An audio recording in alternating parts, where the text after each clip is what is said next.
Well, hello there, and welcome to another exciting episode of Secrets to Real Estate Investing by House Flip Masters.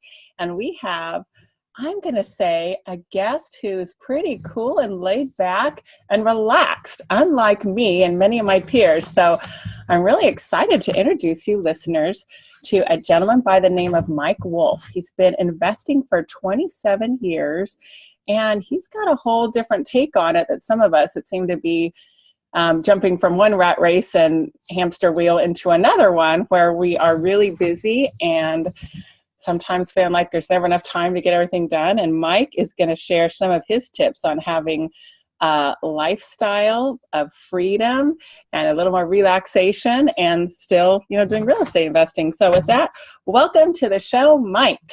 Thank you. It's great to be here. And that's quite the intro. I really like that intro. It's awesome.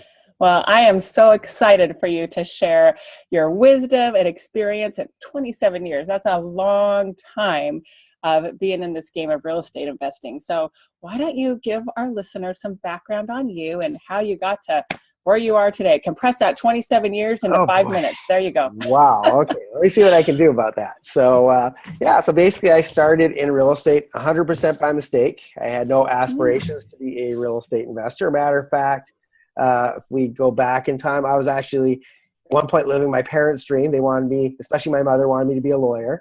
So I went to university, got a degree, followed her advice, and managed to rack up a whole lot of student loans. And I decided before I go back, get my second degree, maybe I should pay some of this off.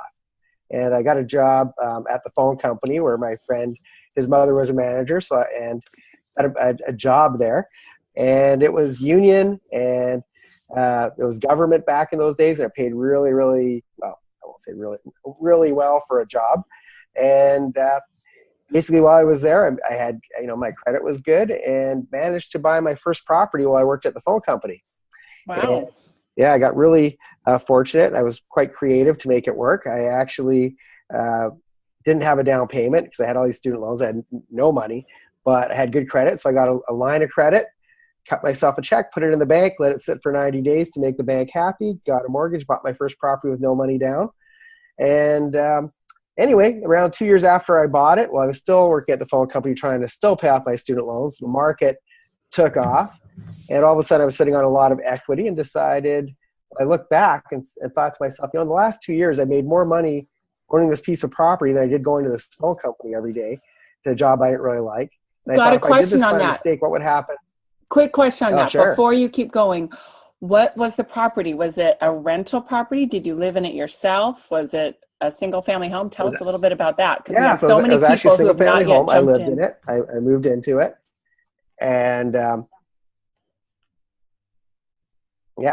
I think that, can you still hear me? I can your hear picture you. is frozen now. Oh, Okay. We can edit this part out too. Can you hear me? Oh.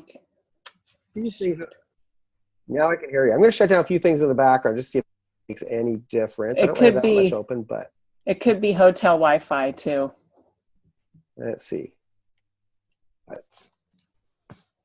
Yeah, and I've got the enhanced Wi-Fi apparently, but maybe not enhanced enough. That's okay. We'll just edit that part out. We're okay. So we're okay. Let's see. Yeah, so I'll just continue with. Oh, you were asking what kind of property it was. Yes. So yeah. Yes. Let me read. So it was a single. Oh, sure. Sure. So Mike, what kind of property was this? Was it a single family home? Did you live in it? Did you rent it out? What was it? Yeah, so it was a single family home, and it was up in Canada where I lived at the time and still kind of live. For those of you who don't know me, I travel most of the time. So, but I was in Canada. I lived in the house, and over that period that I was in there, I actually did buy my first revenue property as well, because my mortgage broker called me up and goes, Mike, your credit's good enough that if you wanted to do that again, we can get you another one. And so I ended up having two. But to make a long story short, both single family homes. And I really didn't have any strategy back then. I didn't really know what I was doing. I only knew that it makes sense to own real estate. If it makes sense to own instead of rent, why wouldn't you want to own more real estate? And so anyway, I look back after the market took off and thought, if I did this by mistake, what would happen if I did this on purpose? And I didn't really want to go back to law school. So I told my parents I wasn't going to be, and they're still mad at me to this day. Um, but I quit the phone company, and I took I sold these properties, took the money and used it to buy some more properties. And that led me on this journey that took me here today, that has had many ups and downs. And actually, one of the problems with getting really lucky with something and not really having a strategy is that it's pretty hard to duplicate. And so I went from buying a property thinking, hey, this is going to be a great long-term investment, to a different mindset where it's like, okay, well, I want to do that again, but I don't want to wait 2 years. I want to have 90 days or maybe at the most 6 months before my next big paycheck. And so I went from a long-term approach to a short-term approach, and that almost led to my demise as I managed to lose a lot of my profits on the next deal. But the good news is I already told my parents I wasn't going to law school, nor did I want to, and I'd already quit the phone company, so I burnt my bridges, and I have to continue. So instead of being back then a know-it-all where I thought I knew how to do everything, I became a learn-it-all, and I started to ask other people questions, and I got mentors and got other people to help me instead of thinking, well, I aced that first deal, so obviously I'm a real estate pro, and I don't need anybody else. And my mindset got, when you have a humbling experience, sometimes your mindset shifts, and I had that happen a few times. Yeah, I mean, I remember, I mean, I don't know what years this was happening for you, but in You weren't born California. yet. You weren't born yet. Thank you for thinking I'm not young, but not true. But in 2005, 6, 7, when the market was going crazy, oh my gosh, we knew it was an anomaly, but still, we were so fortunate to unintentionally flip a house. We thought we were going to move into it, but then we're like, oh, let's just put that one up for sale. The price have gone up so much, and we'll buy the bigger model. Because back then, people would go and put deposits in and new build tracks. And by the time the house was finished in construction, it had appreciated so much. And in that one deal, so crazy, I'm sure it will never happen again, we made $250,000 for holding a house for 6 weeks. Wow. Because the pricing had been priced a year before we closed. It took them that long to do it. I mean, that's how crazy the market was. It was a golden opportunity if you could seize it. Now, I've certainly lost more than that on other deals, but it was just like, that is how crazy it was around here. And I'm assuming your stuff was all in Canada, right? Yeah, it was crazy. Every market has its cycles, and it's a matter of being smart. And that's really what I do is I teach people how do you do this stuff strategically, systematically, and not relying on luck. What you did was very, very fortunate, and you got really lucky with the timing. But if you can't duplicate it, right, it's still good to have that $250,000 in the bank. But if you can't duplicate it, at some point you got to go get a job, unless you figure out a way to make this happen either frequently or have a strategy that works every single time. And so that's what being a successful investor is not just being able to make money when it goes up. Anybody can do that. Right. But how do you monetize it when it comes down? How do you monetize it when it's staying the same? How do you do that? And that's some of the stuff that I have studied for many, many years. And I'm grateful that I learned from my mistakes along the way. Put it that way. Yeah, well, tell us some more stories of your experience and more about your path and your journey. Oh boy, well, if we were to, let's go back to the phone company. I quit the phone company, was very enamored with real estate, went from having no passion for it to being absolutely in love with it. That's all I wanted to talk about all day long and learn about. And back then I was quite young and I just enjoyed the adrenaline rush. And so I actually traded my 8-hour-a-day job that I didn't like for a 16 to 18-hour-a-day job that I did like till I got to a certain point. And as I started to accumulate some more properties and get more and more things on the go at once, I remember one day I woke up and all of a sudden it seemed like everything was going wrong that day. And I had tenants complaining about things, and financing wasn't going through, and things needed repairs. And it was just, I just remember that it was the first time that this ever started to feel like a job. I went from loving it, and I didn't really care about the number of hours, to starting to feel like a job. And then I started to think that, as I continue to build and scale my business, I'm going to have more days like this where things are going wrong than the days that are going right. Because as you get more properties, it's just inevitable. It's going to happen. And I actually had a point where I was actually thinking, okay, I've made good money, but I don't know that I don't know that I want to do this forever anymore. And I just kind of hit this brick wall where all of a sudden the passion disappeared. And then I started to think, well, you know what? I don't have to stop doing it. I just have to do it smarter.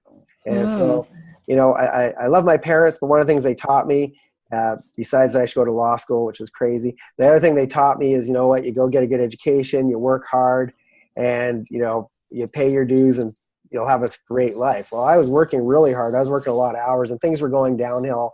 They weren't getting better. And then I decided, you know what? I'm going to start getting people to do my property management. I'm going to get other people. I'm going to start delegating to other people so I can get my life back. And, if you fast forward a bit, it took a while. It didn't happen overnight where I just replaced everybody. It takes a long time. And one of the challenges with being an entrepreneur is we're control freaks, and we have a really hard time delegating to other people. It's kind of like you birth this baby. We have this vision for our business, and it's our baby. You don't just let anybody take your baby, right? So we're control freaks. So anyway, I went from investing just in Canada to investing in the U.S. And my first U.S. market was Las Vegas.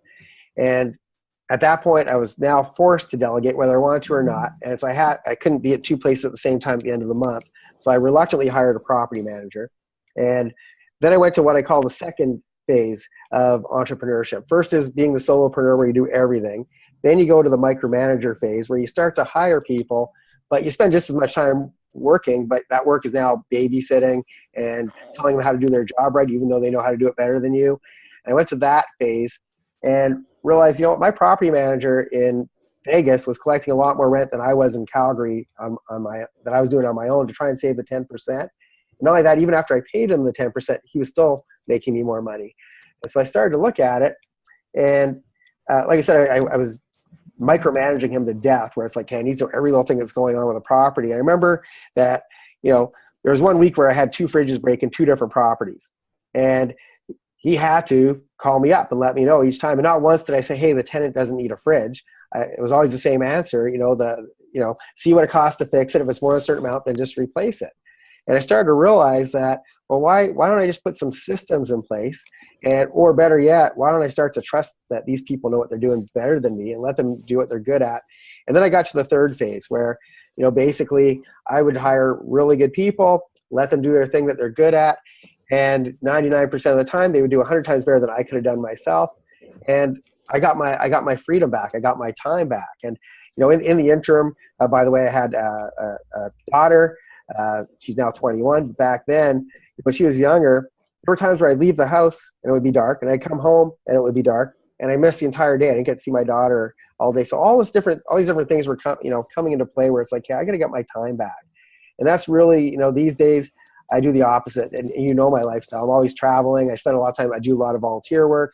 I have a new grandson now. He's 1 year old, so I love to hang out with him. He's already been traveling with me, and my daughter as well.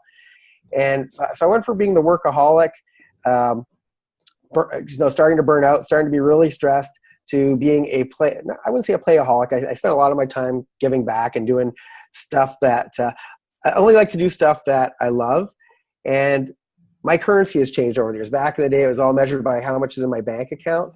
Now I measure it by how happy am I, how fulfilled am I. And I realized that having all these material things, which is what I was working so hard for, they didn't really make me happy. They did for a very short period of time. But as soon as your neighbor has a better car than you, all of a sudden your car is not cool anymore, and now you got to go earn money to buy another car. It's just crazy. So these days I actually find fulfillment in volunteering, spending time with the family, doing all the things that I missed out on when I was working my butt off. And so that's basically where I'm at. I'm at a point now where I want to help other investors to get freedom back in their lives, so that they're not, like I said, that adrenaline rush lasts for so long, and after a while you hit that brick wall, unless you're not scaling, in which case you're playing really, really small. So I've basically created a turnkey real estate company where my teams go and pick properties in the right cities and the right neighborhoods. They fix them up, put tenants in place, they look after it, and the investors that purchase for us don't have to do anything. Just they get a paycheck at the end of every month. They get their life back. So that's my entire 27 years in a nutshell. Well, why don't you give us some more insight into at some point in there, like, were you flipping primarily, or were you always just holding rentals? Like, what was the mix of your portfolio? How Yeah. many properties was it? Give people an idea of that, Sure. if you Well, would. basically, when I first started, my first property was it was originally meant to be a long-term hold. I just thought if I have this property, one I live in, plus the other one, if I have it in 25 years from now, they'll be paid off. That was my retirement plan. So I went in with that long-term approach, and it worked really, really well for me. And then I got to the phase where it's like, yeah, I got to make money fast. I'm going to quit my job, but I don't want to wait 2 years for another big paycheck. I want it to happen now. And so I started to flip. And I didn't really know how to do flips. I thought I knew how to do flips. I thought, oh, I'll just do what I just did, only I got to look for a slightly better deal. And maybe we'll have to do some renos or whatever. And then but I didn't, there's a lot of things that I did not know. I didn't know what I didn't know. And I was too proud to ask, because I thought I was the real estate guru now. And so after I managed to lose a lot of my profits on that next deal, like I said, I started to go network, find some other investors, learn from them and their mistakes. And I then started to do some flips and with a little bit more insight as to the due diligence I needed to do beforehand, so that the repairs didn't go way out of over budget, and things came in on the right timelines, and all the stuff that I'm sure you and your following are aware of. But as time went on, I started to realize, the stuff where I made the really big money, and it's kind of funny, I had this conversation a few months ago with a good friend of mine. We used to do a lot of flips together. And then when I started leaving Canada to work in the US, and he didn't want to do that, he really regrets that now. But we had this conversation, and he goes, Mike, remember all those properties that we flipped and we made like 30 grand on or 40 grand on, and we thought we hit the jackpot? Don't you wish we still had those? And those homes are now worth 600,000-700,000. We sold them for, plus all the cash flow we could have had. But what I've realized over the years is that most people get wealthy in real estate, the ones that actually really get wealthy and actually have lives on top as well that they're enjoying, most of them are doing it by buying and holding and getting cash flow. They're being strategic, getting cash flow every month. And that's how I built my lifestyle. My lifestyle is now built on cash flow. So obviously I run a turnkey operation, which is flips. We're buying in bulk from banks. So that is flips, but I'm out of the equation. My money is working for me. I built a team that they have systems. They know exactly what they need to buy, what neighborhoods, very specific zip codes. All our homes are at least 3 bedrooms, 2 baths. There's very specific criteria that my team deals with. I've taken myself out of the day-to-day. And I still love to teach, so I go and speak and try to inspire other people and teach them what I learned. But for the most part, most of my money, my lifestyle comes from the properties that I buy and hold. I have other people collecting my rent for me, so it's truly passive. And then I go do the things I enjoy every single day. And so I really love to teach people, how to build that. How do you build your portfolio? How can you be strategic so if the market goes down, you're still capitalizing on it? And so these days, I have a pretty big portfolio, almost 200 properties that I'm holding. I've got, like I said, all the work being done by other people.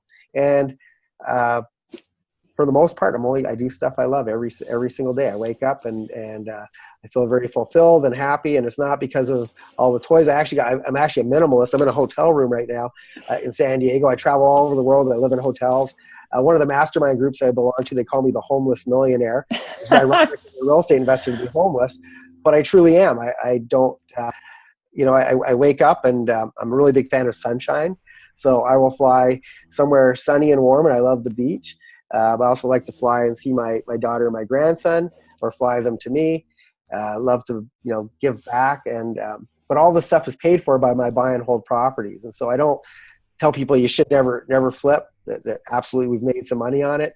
But if you're not building a portfolio, you're always going to be chasing after that next deal. And as soon as you stop, let's say you get sick, if you're a flipper, the money stops coming in. If you're me, and I hope I don't get sick for a long, long time, but if it were to happen, the money would still keep coming in. I couldn't turn it off.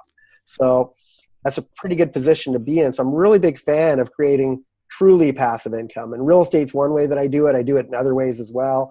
I've got online businesses that bring in money while I'm sleeping.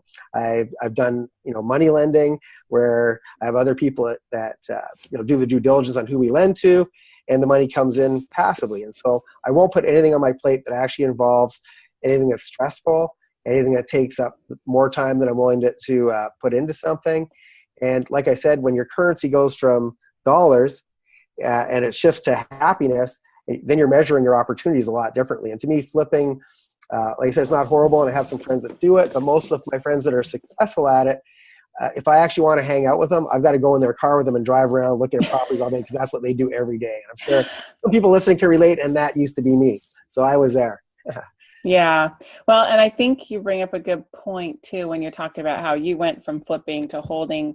I think flipping is a wonderful path for people to grow some cash and get to the point where they can buy and hold.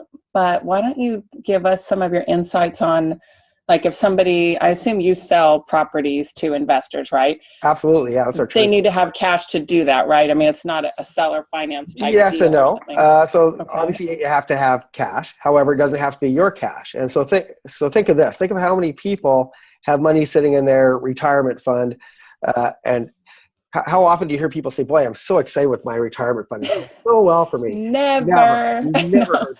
You have. I want to find out what they're invested in.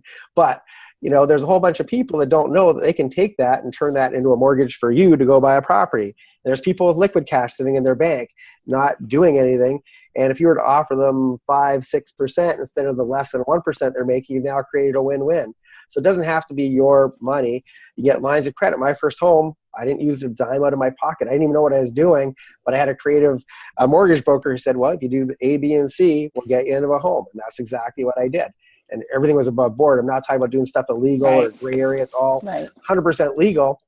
So, but there's a lot of different ways to get money. So don't think that you're going to go to your 9-to-5 job and save up the money. And also, there's some people that can successfully do flips. I see more people than not that screw them up, and they end up getting even further behind, not closer to their goal. So make sure you know what you're doing before you get into flipping. And despite what you see on reality TV, I actually shot a pilot they invited me to go to New York to shoot a pilot for a TV show a number of years ago.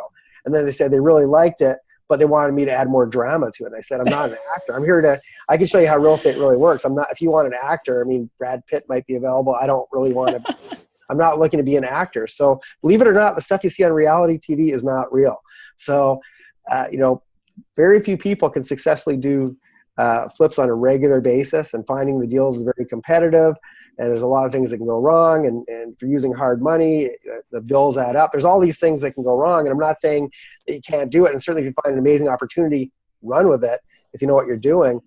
But it's not a sustainable business model for most people. So a better way to do it, if I was going back, if I could go talk to the Mike Wolf of 27 years ago, I would tell myself, because I was very shy and I didn't really have the confidence to go ask other people for their money. I almost felt like I was doing something dirty by asking them anyway.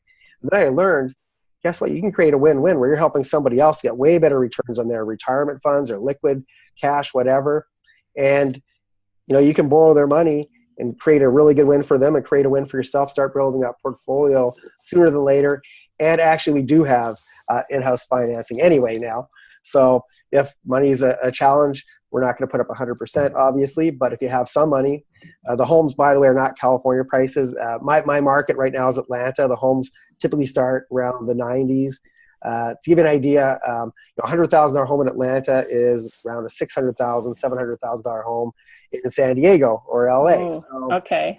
So we're not talking about dumps. We're not talking crappy neighborhoods. We're talking great homes, great neighborhoods, awesome team. And we have a lot of systems in place to get good tenants so that you don't have the stress that people have when they buy in the wrong neighborhood and have the wrong people living in their home. So and we actually have in-house financing, so you don't have to have all the cash up front. We'll actually finance you. And there's always a way to get into real estate. So I tell people, when you don't have the resources, you have to get a little bit resourceful. That's all. Amen to that. Well, tell us more about is Atlanta the only market you're in? Are you in other markets? Have you been in other U.S. markets? Tell us more about that. Yeah. So as we know, real estate is very cyclical, and the cycles typically we're a different place on the cycle in different cities. Now, the recession was kind of one of those exceptions where, as blanket, the whole United States was in a recession pretty much. However, every market's different. And so I started off in Canada. My first U.S. market was Vegas. Then we went to Phoenix. We did some stuff in Florida. We've done stuff in Texas. We've done stuff After Hurricane Katrina, we actually did a give back project. We were buying homes in New Orleans, fixing them up, bringing people back. So I've worked in a lot of different places, but I focus on only one, maybe at the most two places at a time. And the reason for that is we want to buy low and sell high. And we want to build a team in those cities. We want to build a really solid team. So I could potentially go set up 5 teams in 5 different cities, and they'll have 5 mediocre teams, or I could focus on building one really awesome power team in one city, or maybe at the most 2, and then you have control over it. And once again, I want to give myself no stress. I also want to give my clients no stress. And if I'm doing things mediocre, then we know what happens in real estate when things are not. You got to make it solid. You got to make your team solid. So we're very, very focused on one market. We can go and take all our capital, get really good deals on the properties, get really good deals on, because we're buying bulk. We're not going to the carpet store to buy carpet when we get a home. We own thousands of yards of carpet, thousands of gallons of paint. We do everything in bulk. And it gives us a better experience, gives our clients a better experience. And so we're very, very focused on Atlanta at the moment. And we do it very, very well. We've been there for 6 years, and it's been tremendous. And we're hoping to have a few more years before it takes off, and then we'll build our next team in the next market. Awesome. So give us an idea of what a typical rent would be for that $100,000 in Atlanta. And let me preface that by, or you can even talk about what the 1% rule is, where you get basic real estate education. A lot of times they'll tell you, you want 1% of the purchase price in monthly rent. So if you buy a home for $100,000, the goal would be to get $1,000 a month in rent. You can't begin to get that in Orange County, LA, or San Diego, most parts of it. Right. So how's it looking in Atlanta? Yeah, well, first of all, I'll answer your question by saying on the $100,000, you're going to get probably around $900 rent.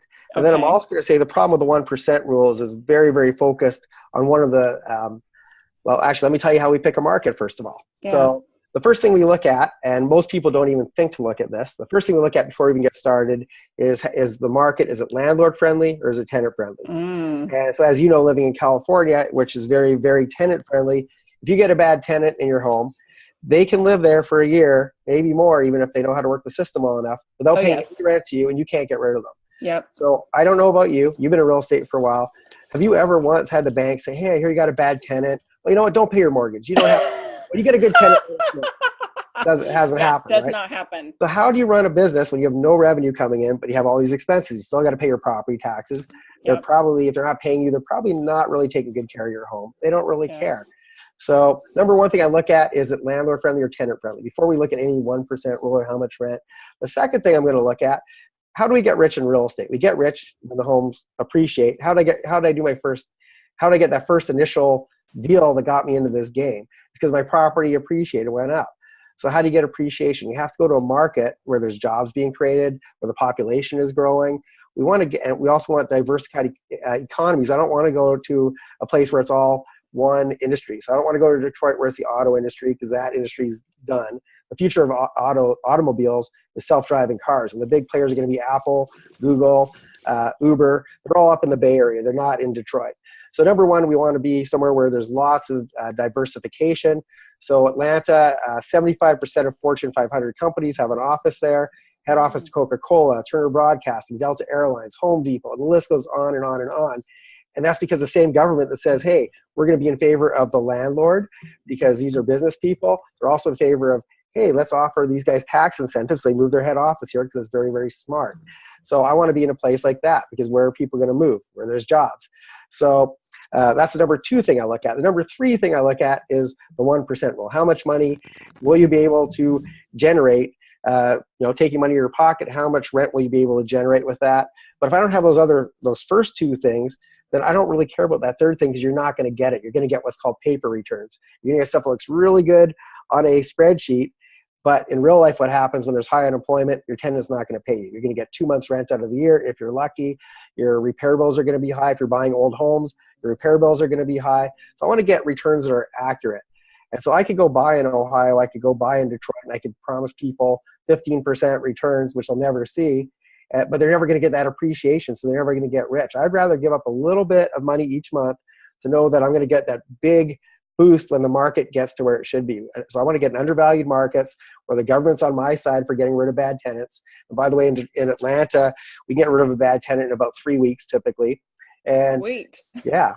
And so the 1% rule is a really good way to end up buying cheap homes in cheap neighborhoods. And if I went to cheaper neighborhoods in Atlanta, I could easily fulfill that 1% rule. But now when you attract when you're in a bad neighborhood, you attract bad tenants. And what property manager says, well, let's see, I could go to a really nice neighborhood and collect, $1,000 in rent and I get 100 of that, or I can go to the slums, risk my life and make $40 this month. So you're not attracting a good team. Who wants to be a property manager in a bad neighborhood? Nobody that's successful. So to get the good team, you have to have the right neighborhood, right home. When you have all the right ingredients, then you have a stress-free real estate career. And that's what this is all about. How do you have a stress-free life? How do you have freedom to do the things you love and spend time with your family and not be putting out fires on the phone all day dealing with crap? Yeah. Well, we're getting close to the end of our time together. No, I'm just trying to have fun. Oh, well, I'll have to have you back another time too. Okay, good. All right. Anyway, so in our last, I don't know, we probably got about 5 more minutes. So share, your best, I would say, actionable advice. You've been giving great advice the whole time to people who are considering getting into real estate investing, or maybe they're in it, maybe they're flipping, but it's great to hear from someone who's had great success in building a portfolio. So, I mean, if you want to recap, there we go, the best advice for the real estate investors out there. I'm going to give them something that's more, not just pertaining to real estate, but in every aspect of your life. So what I want you to do is I want you to take a piece of paper and make 3 columns on it. And I won't go through, I'll give you all the things you can do it offline after I'm done, because I know you don't want me to stay on here for 2 hours doing it. Well, I do, but it might be a little weird. There you go. It's all good. So in the first column, what you want to do for the heading is you want to put the things that you're good at, the things that you're gifted at, the things that come really natural to you, and maybe the things other people come to you for advice for. So, and you want to list all those things. And then at the top of the second column, you want to write down all the things that you're passionate about. So you want to take all the things that you really enjoy doing, that maybe you would even do if you weren't getting paid to do it. So for me, I love to volunteer. I don't get paid for it, but I'm very passionate about it. I find it rewarding. But list all those things that you're passionate about, that you actually enjoy doing. And then in the third column, I want you to put things that are a good use of your time. And back in the olden days, I used to teach people in that column, put things that are a good use of your time financially, meaning that if it's a minimum wage job, it's not a good, if you're mowing a lawn, probably not a good use of your time. But now I actually extend that to say, yeah, it's a good use of your time in that, this is better than being with your family, better than volunteering, better than traveling, better than having fun. The things that are a good use of your time compared to all the other things that you could be doing at the same time. And when you take a look at the 3 different columns, anything that's not in all 3 columns, if you're not good at it, if you're not cut out for it, if you're not passionate and love doing it, and it's not a good use of your time, then don't do it. Stop doing it. And so everything that I actually do, like I love teaching. So to me, it's fun. I think I'm good at it. I get told I'm good at it. And it is a good use of my time because the returns are amazing. I get to inspire other people. I absolutely love doing it. I wouldn't want to do it full time though. So it's a good use of my time for a certain amount of the time. So find those things that are in all 3 columns, and that's the stuff you should do. And one of the reasons why I now live in hotel rooms and travel the world is I come back and somebody made my bed for me. I don't deal with that. I don't mow lawns. I don't shovel snow. I don't clean toilets. Not that I ever did even before, which is why that's why I don't have a wife right now, but we'll talk about that. But I love the honesty. But do the things that you should be doing. Delegate everything else. Don't do any of it. And so, and it's it's a lot easier than you think to do all that. And I do that in every aspect of my life. Awesome. Love it. So for somebody that wants to learn about what opportunities there are with you, how do they get in touch with you? And tell us a little bit about that. Yeah, well, actually, one of the best ways to learn what I'm doing is and one of the things that I teach people is work smarter. Remember, I said, don't work harder, work smarter. So I actually have created a masterclass where I talk about how do you create passive income, and talks about the 3 top ways that I create revenue for myself, real estate obviously being one of them. So you can text. You text to the number 72,000. You type in 72000, and then you type the word lifestyle. You're going to take the word lifestyle, send it to 72,000. I have automated software that other people set up for me, which I delegated, and it will take you to that webinar, which is, I'll give it to you absolutely for free. It's a master class. If somebody's interested in learning more about my properties, they can email me at mike@mikewolfmastery.com. So it's Mike@MikeWolf, just like the animal, no E, just like the animal, mikewolfmastery.com. And I'd be happy to send a link to my properties, and we can get on a strategy call. I could talk a little bit more about them, how they work, and I'd be happy to help anybody who needs my help in anything to do with real estate, finance, lifestyle, whatever it is. I'm happy to help anybody. So. Oh, thank you, Mike. You're awesome. And for our listeners, Mike and I come across each other at various seminars. I think we met through a mutual friend at a seminar. Yeah, and it's so fun. I mean, I'm a huge fan of personal improvement and learning and education, whether it's real estate or just how to be better in all aspects of life. And I know Mike is too. Absolutely. So, yeah, if you're into that, he's a great person to connect with and learn what he's got to offer to help make your own life better, and maybe those that are in your life, help free up your time and get that dream lifestyle that would make your life better. So with that, thank you, Mike, for your time. And thank you. We're always here on our podcast to guide you to greatness, and go out and make it a great day.